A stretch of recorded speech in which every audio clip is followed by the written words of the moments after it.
صح. ماكش تخمم هكا دير عمل فني هنا في ولايه سيدي بلعباس؟ درت اكيد. انا بريباراسيون ان شاء الله.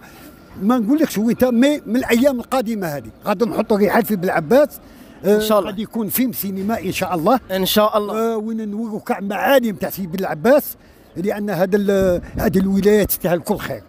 يعني شويه ثاني راها محقوره شويه. لا ماشي قديمه ان شاء الله. مازال شوف الشيء اللي شفناه اليوم في المهرجان والله حتى واحد ما يحقق بلعباس. بلعباس بالشباب تاعها، بالممثلين تاعها، بلي كوميديا تاعها، والله ما تنحقق. مازال كاين رجال في بلعباس والله غير قدام ان شاء الله. يا خوتي راكم سمعتوا عبابيسا موت عليكم. هضر اخويا. غادي نروحوا للحانيتات. حانيتات بين سقسيك شي الحاجه اللي تبدلت في بلعباس ما بين الاعوام الماضيه وهذا العام؟ شو بلعباس انا تبان لي تاع بكري كات شابو على دروك. بلعباس انا تبان لي بلعباس تاع بكري كات خير شابو. شوفوني مالغري بلعباس تاع بكري كات خمسه دروك مالغري دروك.